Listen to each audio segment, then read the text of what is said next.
What happens after net zero? The impacts will play out for decades with the poorest countries still feeling the heat.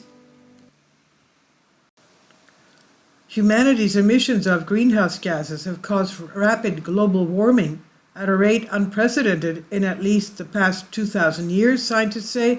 Rapid global warming has been accompanied by increases in the frequency and intensity of heat extremes over most land regions in the past 70 years.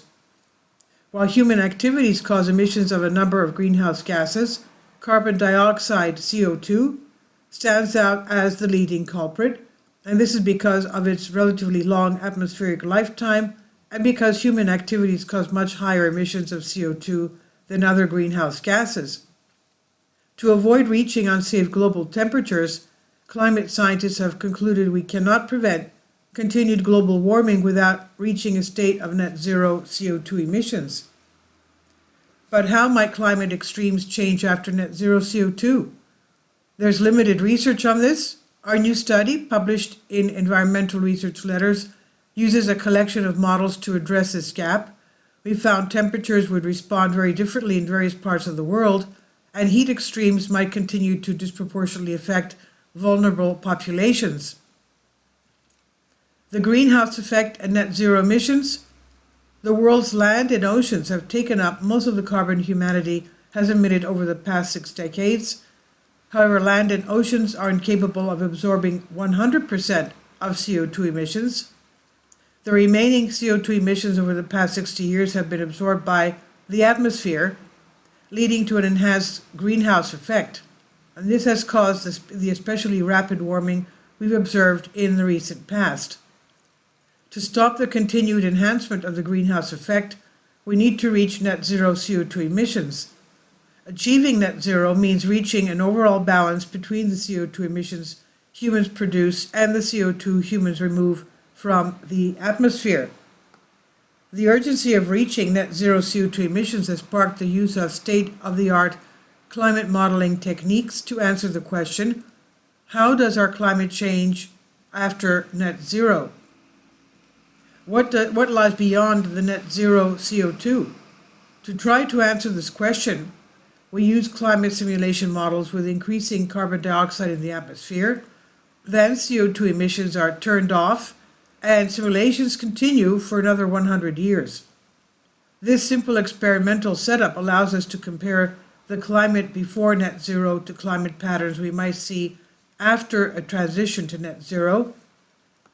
There are regions where projected climate change patterns after net zero CO2 are very uncertain. However, we saw several strong patterns. 1.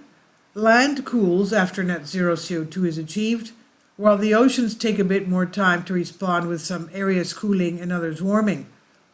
2. The Southern Ocean continues to warm after net zero CO2. 3. Global temperatures change to minus 0.23 degrees centigrade. It's not always a good representation of regional temperature changes. Heat extreme patterns after net zero CO2. Currently, less economically developed regions experience disproportionate loss and damage from climate extremes. Should we expect this to persist after net zero CO2 emissions, or will the inequality of climate change be resolved by net zero?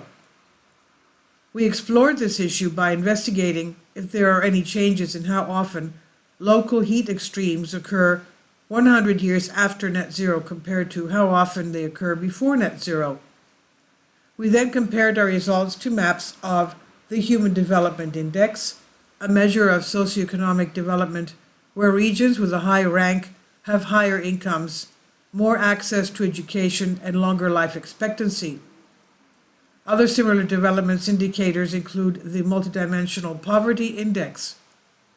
Although there are widespread decreases in how often heat extremes occur after net zero CO2 emissions, regions with a relatively higher Human Development Index, such as North America and Western Europe, experience larger reductions in heat extremes than regions with a lower rank, such as Sub-Saharan Africa and Southeast Asia. Preparing for a post-net zero world. We need to reach and sustain net zero CO2 emissions to halt continual global warming. Models that emulate the transition to net zero CO2 project large-scale cooling over land and widespread reduction in land-based heat extremes.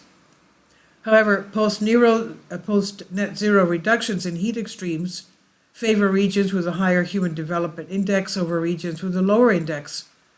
This means the inequality of climate change may persist even after net zero CO2.